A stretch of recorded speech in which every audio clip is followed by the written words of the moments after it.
E agora, para terminar, só falando um pouco do projeto que a gente tem aqui no Departamento de Desenvolvimento de Gateways Inteligentes. Tá? Então, o nosso projeto de Gateways Inteligentes, ele pode facilitar todas essas, né, operações que eu descrevi aqui de configuração e gerenciamento de redes domésticas. Então, a motivação para esse projeto que a gente tem é o seguinte: esses gateways que a gente tem na casa da gente hoje, né, D-Link, mais o quê?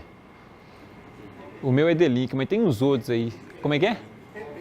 TP-Link, então tem vários desses daí, tá? Esses dispositivos, eles não são de baixo custo não, tá, gente? Eles são de menor custo. É o mais barato que dá para fazer. É porque o provedor, por exemplo, a Oi, vai comprar esse negócio nas centenas de milhares, tá? E aí esse negócio se multiplica pelo preço de cada um, vai dar um tantão de milhões de reais e eles querem gastar o menos possível, tá? Então vai comprar o dispositivo que faz o mínimo. Então, assim, é a menor quantidade de recursos possível que vai fazer a sua rede funcionar. E as funcionalidades que eles colocam nesses dispositivos é basicamente reduzir ligações para o call center, tá? Porque você liga para o call center reclamando para o suporte, tem alguém que vai te atender e essa pessoa recebe salário, então isso é mais despesa. Então tudo que tem no gateway hoje em dia você pode, né, associar a redução de ligação lá no call center. Então, configuração do Wi-Fi na interface web, vai ficar mais fácil para o pessoal gerenciar e ligar menos. Configuração do DHCP automático. Imagina se não tivesse DHCP, ia ficar todo mundo ligando lá toda hora. Então, as features que a gente tem nos gateways é mais ou menos somente para baratear o custo de operação do provedor. Se você comprar um gateway topzão, né, você vai comprar o seu próprio. Aí ele vem com algumas coisinhas a mais, tipo rodar um BitTorrent para você, ok? Mas não faz muita coisa além disso não, tá? Então, esses dispositivos são muito simples e a ideia do nosso projeto aqui é o seguinte: é verificar o que a gente poderia fazer se o gateway doméstico, em vez de ser esse dispositivo perrapado, fosse um dispositivo mais parrudo, ok? Que tipo de aplicação a gente poderia colocar nesses gateways inteligentes, né, para fazer a vida da pessoa mais fácil ou prover novas aplicações. Então, esse é o modelo dos telefones, tá? Então, o telefone hoje em dia é uma plataforma que suporta aplicações, então qualquer um pode fazer uma aplicação de telefone. Isso não existe ainda no gateway doméstico, tá? Então quais são os tipos de aplicação que seriam possíveis no gateway doméstico e não é possível de outra forma, tá? Então tem uma aplicação que é possível no telefone, é possível no computador, ok? Então essa é a pergunta. Então o nosso gateway inteligente, ele tem uma arquitetura, ele é um computador de verdade, ele tem CPU, RAM, ele tem armazenamento, um discão lá de 1 TB para armazenar dados e várias interfaces de rede. Esse computador tem uma camada de virtualização para a gente conseguir rodar várias aplicações em cima dele. Então essas aplicações aqui podem ser um programa para baixar torrent, um programa para compartilhar arquivo, um programa para juntar a interface, né, Wi-Fi da minha casa com a interface Wi-Fi do meu vizinho e baixar a coisa tudo 2 vezes mais rápido. Então várias aplicações que a gente poderia colocar em cima dessa, né, camada de virtualização. A gente pode ter serviços também que outras aplicações vão utilizar. Então a geladeira pode começar a usar algum serviço do gateway inteligente, por exemplo, saber qual que é a temperatura que o sensor de temperatura está medindo. A geladeira pergunta isso para o gateway fala para ela. E aí ela consegue, né, calcular, precisa de potência 2 ou de potência 1. Quem vai utilizar essa plataforma são a gente, os usuários e os dispositivos, no caso a geladeira, aí o exemplo que eu dei. Ok? Essa parte de rede aqui, o gateway que a gente está desenvolvendo, ele tem várias interfaces. Ele tem um modem ADSL PCI que vai dentro dele, tem uma placa de rede Ethernet com 2 portas a mais e tem a placa sem fio, né, que ele vai funcionar como um AP. Então ele tem tudo isso daí para substituir o gateway que a gente tem na nossa casa atualmente. Então ao plano, a gente vai dar para você um computadorzinho, né, para o voluntário, ele joga fora, né, assim, tira o gateway dele da rede e vai ligar o cabo de rede direto no nosso dispositivo, no nosso gateway inteligente, e aí ele vai distribuir a rede para o resto dos dispositivos que estão na casa da pessoa. E aí tem várias coisas que a gente pode fazer com isso, tá? Uma das coisas que a gente pode fazer é o seguinte: se você for comparar o gateway inteligente com as aplicações que rodam no computador, o gateway tem algumas vantagens, tá? Que o computador assim, nunca conseguiria fazer. Então o gateway ele é o ponto central de comunicação da casa, ele vê todos os dispositivos, o computador não vê, ele só comunica com o gateway. Então o gateway ele consegue fazer controle de tráfego, por exemplo. A minha esposa chegou, está mandando lá a foto dela para o Google, ele pode ver, olha, está avacalhando a rede, eu vou diminuir a banda dela aqui e reservar um pouquinho para o Willo, que ele também merece. Tá? Então, o gateway ele pode controlar o tráfego, ele está ali no meio. Se você for tentar fazer esse serviço de um computador final, não tem como, tá? Porque o telefone dela está mandando dado, o meu computador está percebendo ali, nossa, não consigo fazer nada, não quero fazer alguma coisa. Mas ele não tem controle sobre o tráfego do telefone. O gateway tem. Então tem essa vantagem. E o gateway ele fica sempre ligado, tá? Então se você estiver precisando de nem quiser executar uma aplicação de monitoramento, por exemplo, que roda 100% do tempo, o gateway seria um local mais assim, né, onde ia funcionar melhor do que no computador, onde a gente desliga, né, com uma certa frequência. E se a gente comparar o gateway com rodar aplicações na nuvem, tem algumas vantagens também. Então, se você for olhar dentro da rede doméstica, o gateway está muito mais próximo do que qualquer serviço de rede. Então, essa nuvem aqui, por exemplo, vai ficar rodando o serviço no Google, então no Yahoo. Se você rodar ele na sua casa, vai ficar muito mais rápido, porque dentro da sua casa você tem 300 megabits no Wi-Fi, 1 gigabit no Ethernet, ok? Então o seu gateway, vamos supor que você quer assistir um filme, tá? Ele pode baixar o filme para você de madrugada, e aí na hora que você chega na sua casa no outro dia, né, o filme já está lá, e aí dentro da sua casa você tem 1 gigabit, não tem problema de transferência, ok? Então o gateway pode, né, dentro da sua casa, melhorar o desempenho. E tem vantagens com relação à privacidade também. Então, hoje em dia, a gente manda todos os nossos dados para a nuvem, né, para o NSA lá nos Estados Unidos saber de tudo que a gente está fazendo. Então, no dia que a gente não quiser mandar mais o nosso dado para a NSA, aí vai ficar muito mais complicada a vida da gente, ok? Então, o Gateway Inteligente seria uma plataforma para a gente desenvolver, né, essa vida digital sem ficar mandando os nossos dados para a NSA. Então, aqui a ideia é que a gente vai ter um gateway na casa de uma pessoa e o provedor ele pode, né, subsidiar, por exemplo, o custo desses gateways inteligentes. E aí o gateway inteligente a gente pode utilizar para ajudar na gerência da rede do provedor, prover aplicações ricas para os usuários. Ok?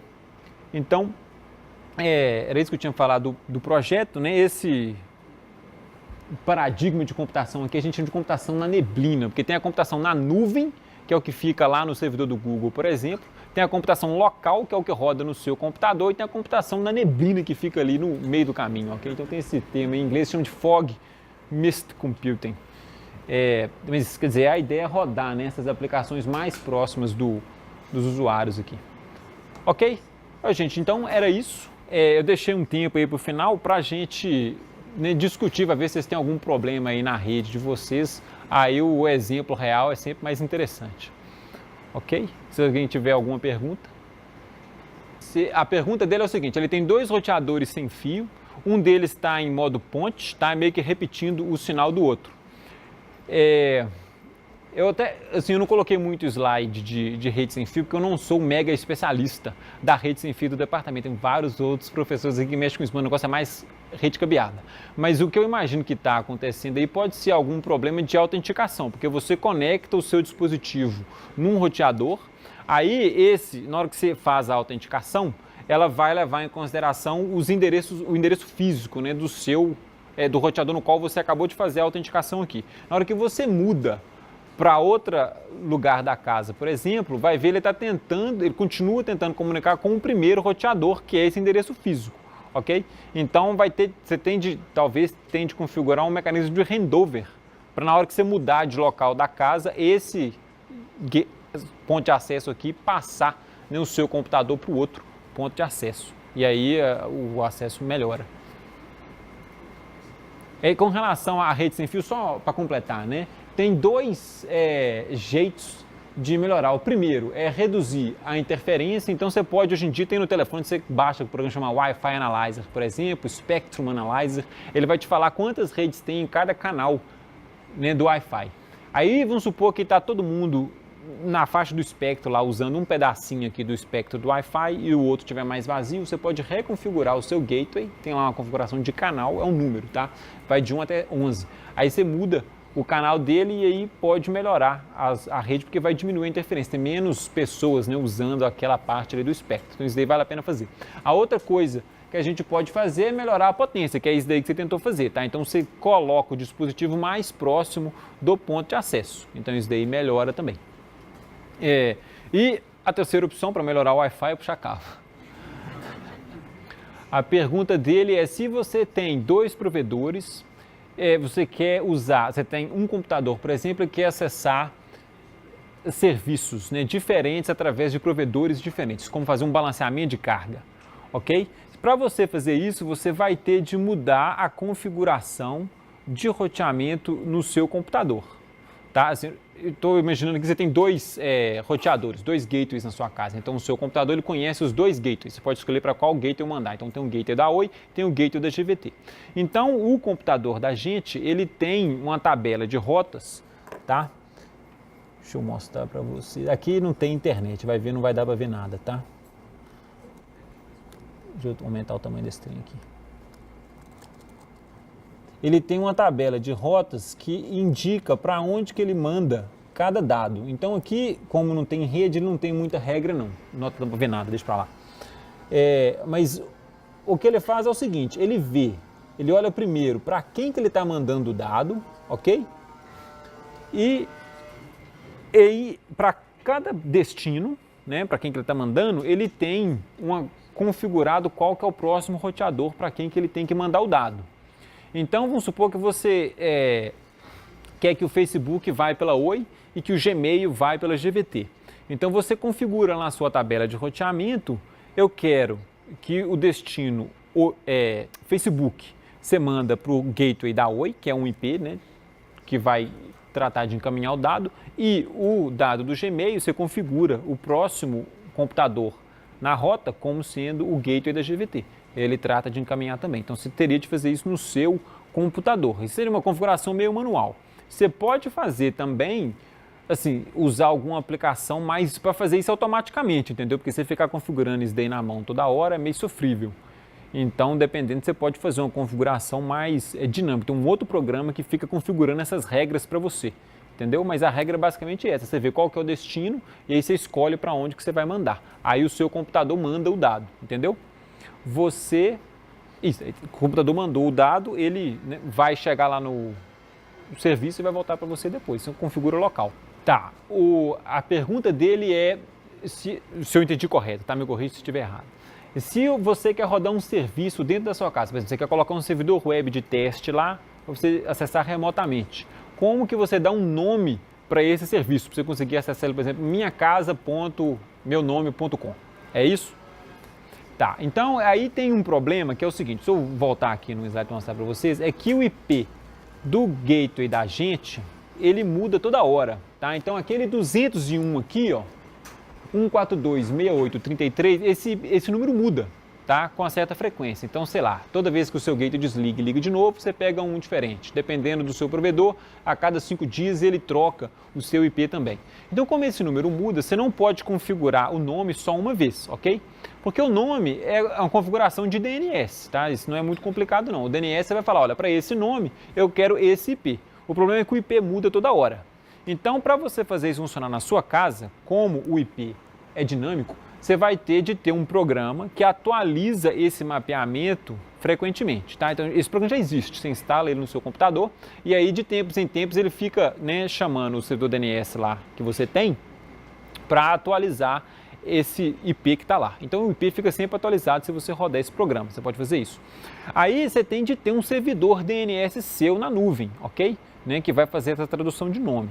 Aí tem várias coisas envolvidas. Primeiro, você tem de ter o nome seu, tá? Por exemplo, é italocunha.com.br. E aí você tem que registrar esse nome, você vai ter de pagar por registro.br para ter esse nome aí.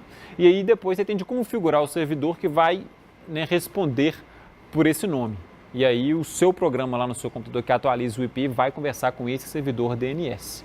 Ok? Então você pode fazer, só que tem um certo trabalhinho aí adicional para você fazer configurar o servidor DNS que fica lá na rede. Para a gente, tá? O que eu já usei, que assim, é mais fácil, porque isso eu falei se você quiser fazer o negócio completo. Tá? Para pessoas assim, que não é uso profissional, o que você pode fazer tem um site que chama dymdns.com, é dymdns.org.com, não sei, tem vários, dymdns. Ele é um servidor DNS que já está lá configurado, você vai meio que utilizar aquele servidor que já existe.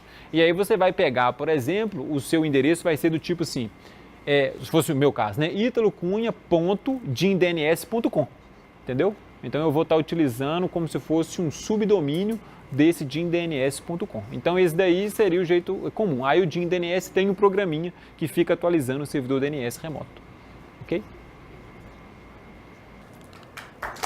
Obrigado.